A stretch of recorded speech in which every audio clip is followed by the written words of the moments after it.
дижитал шилжилт гэдэг маань нэг байгууллагын асуудал биш. Энэ бол бүхэл бүтэн салбарын улс орны асуудал байдаг. Тэгэхээр салбарын хэмжээний дижитал шилжилт гэж яг юу юм? За тэр дотроо байгууллагын дижитал шилжилт гэж юу байх вэ? За тэгээд энэ дижитал шилжилтийн ач холбогдол гэдэг талаар товчхон танилцуулъя.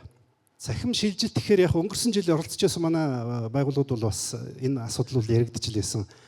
Улам л ирчээ авчаан тийм. Тэгэхээр цахим шилжилт яагаад зайлшгүй вэ гэж. Энэ цахим шилжилтийг ер нь хийх ёстой мó эсвэл сонголт юм уу гэж. Тэгэхээр энэ бол сонголт биш болсон. Зайлшгүй өөрчлөгдөн. Тэгэхээр нөгөө дижитал шилжилтийг хийх үндсэн одоо шалтгаанууд бол энд байж байна тийм. За тэгэхээр энэ цахим шилжилтийг гол нь хийх гэхээр маш олон проблемууд байгаа юм. Нэг програм хангамж авах уу, нэг ийм төсөв тавьж байгаа нэг төсөл хэрэгжүүлэх үү, эсвэл гаднаас зөвлөхүүд авах уу, гадны шийдэл ингээ худалдаад авчихаар бас болчих юм болов уу гэдэг юм уу. Тэгээ маш олон л арга замууд байна. Тэгэхээр энэ дижитал шилжилтийг хийдэг одоо бидний арга одоо санал болгож байгаа арга зам гэх юм бол энд харагдаж байгаа. Өөрөөр хэлбэл өнөөдрийн нөхцөл байдал бол энэ нөгөө эрүүхний агуулдатай байна гэж үзэх юм бол дижитал шилжилтийг хийхэд бол дижитал одоо шилжилтийг хийх манлайлал, удирдлагын манлайлал зайлшгүй хэрэгтэй тийм. За удирдлагын манлайлал бол ихэнх одоо компаниудад маань байгаа учраас энд цуглаж байна гэж бодож байна. За тэгвэл захим шилжилтийн стратеги гэдэг зүйл маань бол байж ах ёстой. Тэгэхээр захим шилжилтийн стратеги гэхээр энэ бол нэг тийм хол хөндөй зүйл бол бас биш. Энэ бол манай бизнесийн стратегийг хэрхэн технологиор одоо инжект хийж одоо сайжруулах замаар одоо захим шилжилтээ хийх үү, ямар хугацаанд юу юугаа хэрэгжүүлэх үү гэдэг энэ зүйлсийг хэлж яах гэж ойлгож болно. За хэрвээ энэ стратегитай манлайлалтай байх юм бол бидний зүгээс энэ захим бизнесийн платформ гэдэг нэг ийм ойлголт бол сүүлийн үед бол нэлээд өвчтэй явж байна. Дижитал платформ гэхээр энэ бол ямар нэгэн ERP бол биш, ямар нэгэн бүртгэлийн програм бол биш. За тэр нь чухам юу болох талаар хэдүүлээ дахиад харъя. За тэгээд нэг ийм платформтой болчвол энэ платформын гол хийдэг ажил нь юу юм гэхээр тухайн одоо бизнесийн байгууллагуудын за илүү одоо том утгаар нь бол тухайн бизнесийн салбарын ийм архитектур одоо дижитал модель гэдэг зүйлийг хийх ийм боломжийг олгодог. Тэгэхээр энэ дотор бол тэр бизнесийн одоо салбаруудын ийм enterprise архитектур гэдэг аавхан бол бас IT хүмүүс маань мэдж байгаа бах. Энэ зүйлийг энэ дижитал платформоор хийдэг. За тэгэхээр ер нь цахим шилжилт хийхэд одоо сүүлийн үед одоо олон улсын чиг хандлагуудыг ингээд судлаад үзэхээр нэгдүгээрт бол ийм бүгд ингээд нэг хуучин бол нэг индивидуал ийм нэг програм ашигладаг байсан бол одоо илүү тийм платформ руу шифт болох гэдэг энэ хандлага бол хамгийн чухал одоо ийм том одоо бүх том одоо консалтинг компаниуд ярьж байна те платформ бизнес. Манай дээр бол одоо энэ Монгол бол бас харьцангуй одоо амжилттай явж байгаа манай засгийн газрын нэг платформ, үйлчлэгээний платформ байж ах шээ те. За digital by default гэдэг бол ингээд ойлгомжтой бүгд захимжих юм байна. За мэдээж одоо AI гэдэг бол одоо зайлшгүй хийгддэг одоо хамгийн чухал одоо технологиудын маань нэг болж орж ирлээ. За тэгээд мэдээж бас энэ нөгөө no code, low code гэдэг энэ нэг одоо тогтолцоо байхгүй. Энэ бол нэг юм ямар нэгэн програм ашиглахаар бол одоо асуудал бол биш. Тэгэхээр энэний ард талд бол юм бизнесийн модель одоо харилцаа шинэ мэрэгжлүүд үүсэж байна те citizen developer гэдэг мэрэгжлүүд үүсэж байна. Цаашлах юм бол энэ дээр зүгээр хэн бүхэн дуртай нь суралцаад ийм инновац хийх ийм боломжийг болгодог ийм дэд үтц болж хувирлаа. Тэгэхээр ер нь байгууллагын одоо дижитал шилжилтийг одоо хийн гэдэг нь хотын төлөвлөлттэй ер нь жишж үздэг. Ийм том хэмжээний одоо мега төсөл гэж бол үзэж болно. За тэгэхээр хотын төлөвлөлтийг ер нь хийдэг арга зүй хэдүүлээ товч харъя. Мэдээж ийм олон лейерүүд дээр одоо биднээс хотынхоо одоо шилбэл дэд бүтцүүдийг төлөвлөдөг. Энэ давхарга болгоны ард талд бол тухайн одоо чиглэлийн экспертүүд, архитекторууд, инженерүүд, санхүүчид, эдийн засагчид ажиллаж ээж энэ хотын одоо дэд бүтцийг төлөвлөдөг. За тэгвэл дижитал одоо шилжилт гэдгийн ард талд бол байгууллагын дижитал загварыг төлөвлөх арга зүй бол яг энэтэй адилхан зарчмаар хийгдэх нь. Гэхдээ энэ нөгөө давхаргуудын маань хувьд аваад үсэх юм бол хамгийн дээр бол тэр бизнесийн архитектур буюу одоо энэ нөгөө танаа бизнесийг одоо үйл ажиллагааг нь одоо өдөртөн зохион байгуулж байгаа үндсэн стратегийн орцууд бол манай бизнесийн архитектур гэдэг асуудлын давхаргын хүрээнд бол загварчлагддаг. За мэдээж техникийн архитектурууд бол байна. За тэгээ хамгийн одоо чухал дөрвөн одоо төлөвлөлтийн арга зүйнүүд бол энд байж байна. Тэр хоёрдугаар доор бол шаардлага requirement буюу танай байгууллагын бизнесийн өмнө тулгамдж байгаа одоо шаардлагуудыг биднээс одоо проблемуудыг цуглуулж боловсруулж удирдсанараа үндсэндээ бизнесийнхаа архитектур төлөвлөлтийг хийхэд бол хамгийн чухал одоо тийм суур дата болдог тийм үү. За стандартын удирдлага гэж зүйл байдаг. Тэгэхээр стандартын удирдлагын хүрээ гэдэг бол нөгөө манай эргэцсэн орчин дүрм журм зохицуултууд тэгээд энэ одоо давхаргуудын мэдээллийг өгөгдлүүдийг хооронд нь уялдаатай болгож загварчилснараа биднээс шилжилтийнхаа төлөвлөгөө буюу нөгөө дижитал шилжилтийнхаа төлөвлөгөөг бас ингээ гаргаад явах ийм боломжоор хангагддаг байна. Тэгэхээр энэ одоо төлөвлөлтийн арга зүйн хамгийн чухал хэсэг бол тэр нөгөө бизнесийн архитектур гэж хэлсэн тийм. Тэгэхээр нөгөө бизнесийн архитектур гэхээр явахдаа энэ чинь нэг тийм барилгын архитектур техникийн асуудал юм шиг хүмүүс ойлгох гээд байдаг. Тэгэхээр үгүй. Энэ бол цэвэр бизнесийн ойлголттой. Бизнесийн одоо менежмент гэдгийг одоо дижитал технологитой уялдуулаад бизнесийн архитектур гэж ойлгож болно. Тэгэхээр энэ дээр бол ингээд бизнесийн архитектурын элемент гэхээр мэдээж одоо стратегийн төвшөнд бол одоо ингээд зорилт стратеги хөрөнгө оруулалт бүтэц зохион байгуулалт тэр дунд бол процесс гэдэг нэг бас чухал ойлголт байгаа. За ингээд бизнесийн салбарын чиглэлүүдээр аваад үзэх юм бол нөгөө архитектурын маань одоо элементүүд гэх юм бол тий худалдааны салбарт гэхэд бол одоо худалдан авагч сууг одоо захиалга борлуулалтын захиалга түгээлт мерчендайзинг ч байт юм уулуурхай салбарын хувьд аваад үзвэл одоо орд нөөц геологийн гэх мэтчлэнгээр эдгээр нь бол үндсэндээ нөгөө тухайн салбарын бизнесийн цөм ойлголтууд. Энэ ойлголтуудын ард талд бол нэр томьёо тэр салбарын одоо стандартууд өндөр мэргэжлийн одоо зөвлөхүүд маань энэ ойлголтуудыг одоо нэгдмэл ийм тогтолцоонд оруулж иж уялдуулж харж чаддаг учраас одоо том одоо зөвлөхүүдийн маань экспертүүдийн маань үйл ажиллагаа номчтой сайн явдаг баг жишээтэй. Эдгээрийг үйл ажиллагаа бол ингээд одоо биднээсийн бизнесийн архитектурын элементүүдийн суур гэж үзэж болж байгаа юм.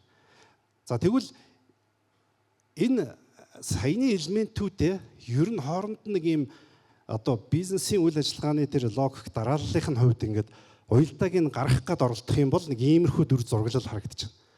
Өөрөөр хэлбэл бидэнд нэг тийм тодорхой зах зээл байна. Тэгэхээр энэ зах зээл дээр борлуулалт хийхин тулд бол нэг зорилго тавиад тэр зорилтыг бол мэдээж үр дүн KPI-аар хэмжинэ. За зорилгыгоо биднээс акшн план болгож хөрвүүлж хагаад хилцс нэгжүүд маань бүтээгдэхүүн үйлчлэгээ үйлдвэрлээд зах зээл рүүгээ борлуулах.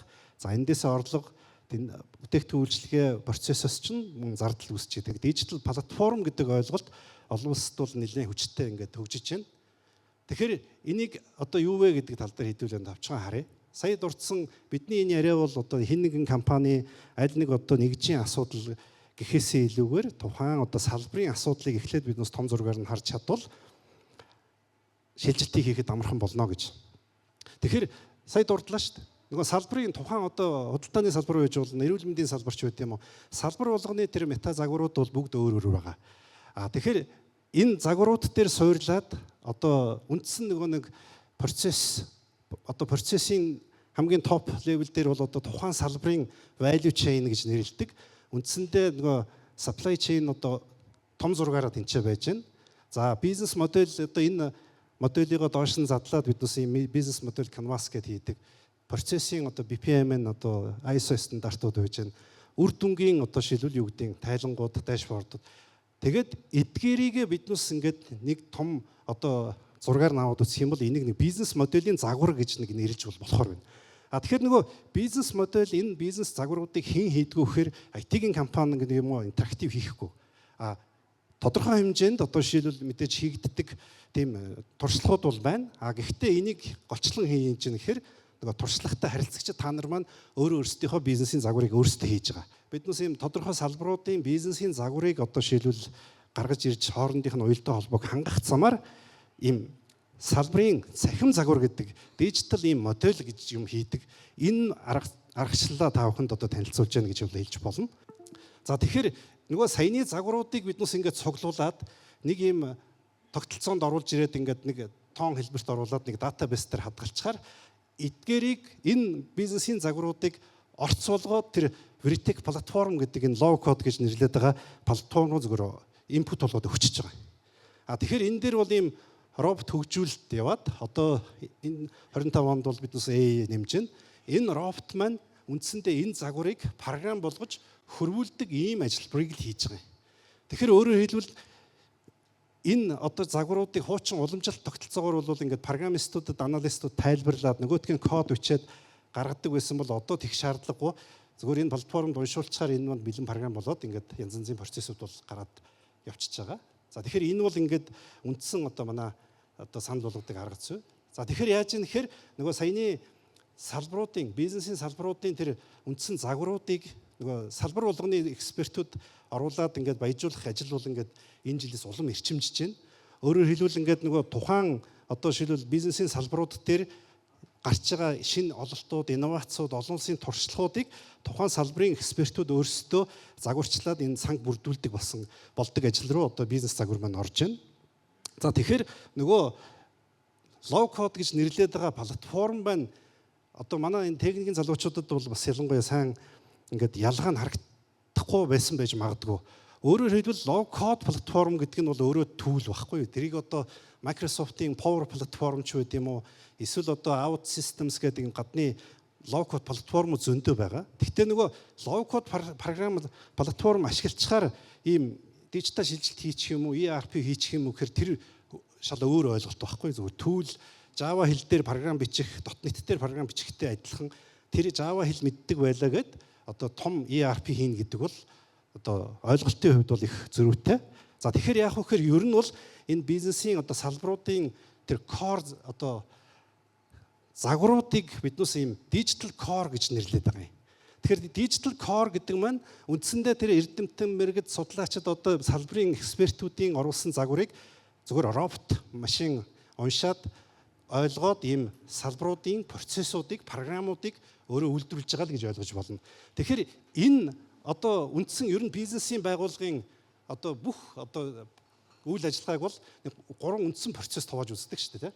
Үндсэндээ тэр core процесс буюу стратегийн одоо бизнесийн чиглэлүүдээр явуулж байгаа үндсэн процессууд, за тэдгээрийг дэмжих процессууд байж байна. Зах зээлтэйгээ харилцдаг front office процессууд.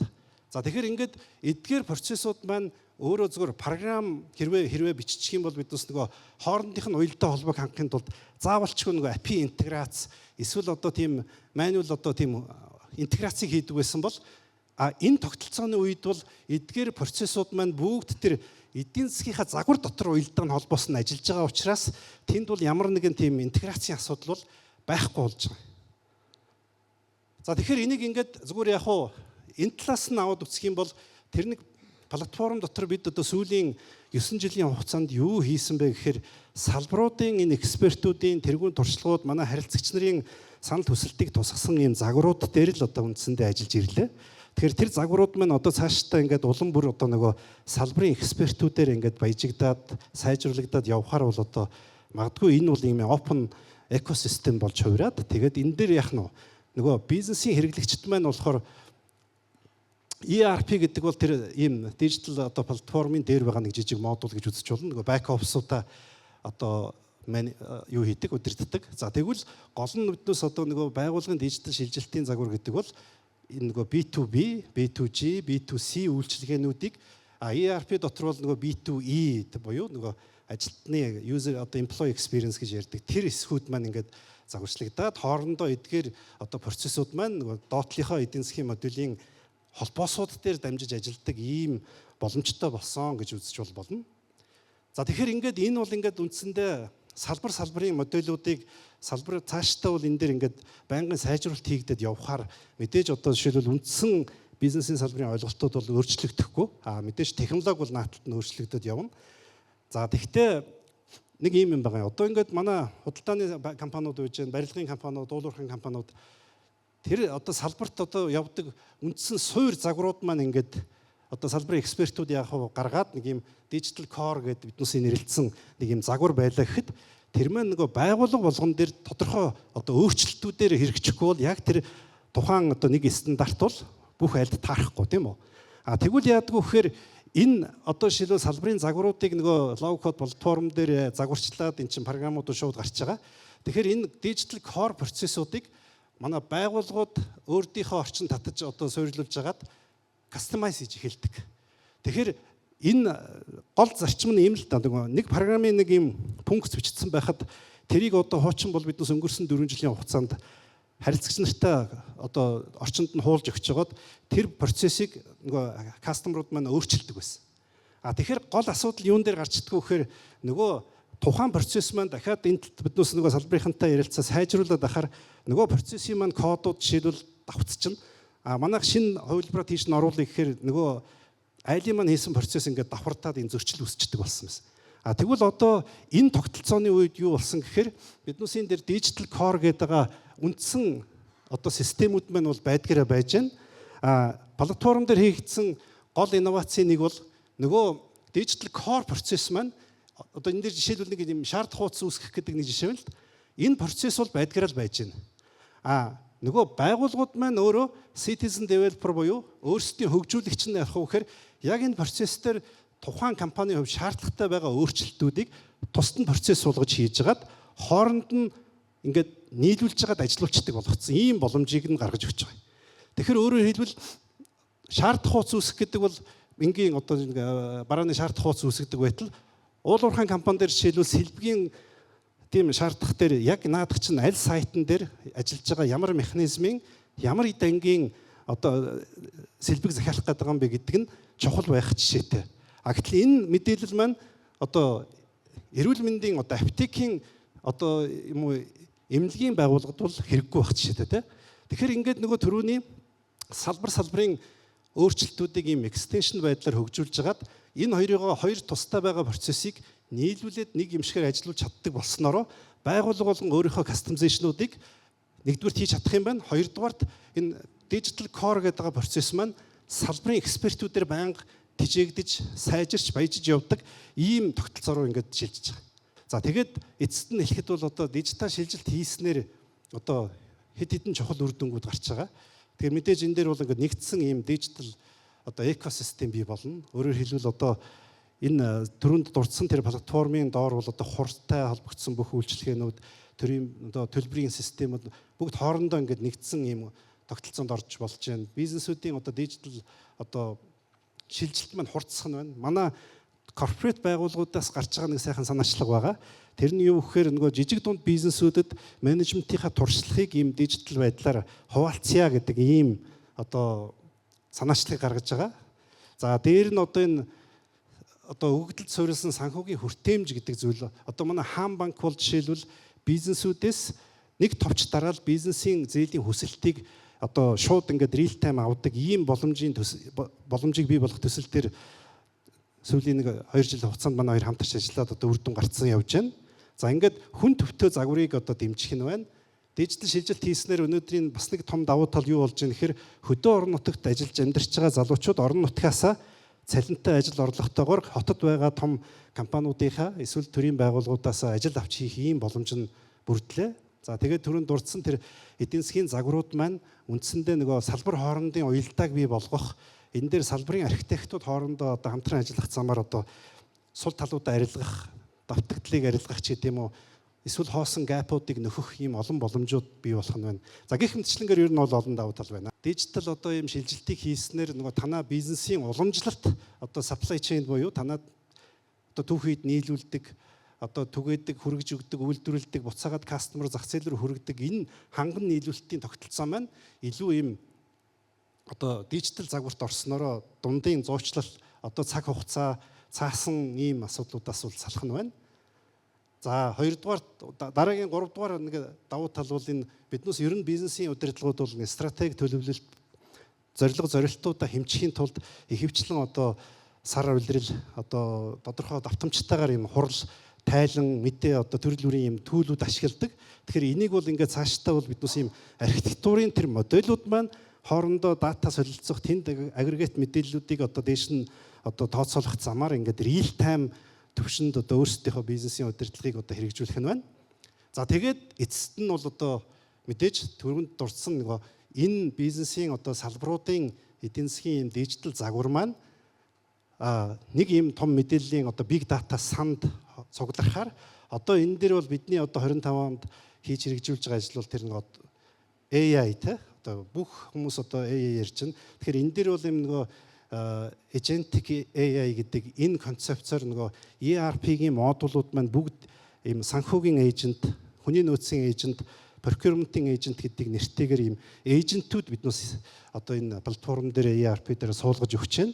За эдгээр одоо бүтээгдэхүүнийхээ эйжентүүдийг нэгтгээд ийм нэгдсэн Veritech эйжент бол бизнес эрхлэгчдтэй одоо промптоор одоо voice-оор харилцаад одоо хүний оролцоогүйгээр нөгөө энэ бизнесийн датан дотроос ч шаардлагатай үр дүнгуудыг гаргаж өгдөг ийм одоо шинжилгэлүүд бол хийгдэж байна. За тэгээ мэдээж яг олон салбарын олон бизнесүүдийн бэлэн загварууд бол одоо байгаа учраас та бүхэн бас эндгээрээс сонирхоод үйл ажиллагаанд ашиглавал одоо үр дүнтэй болов уу гэж бодож байна. За баярлалаа.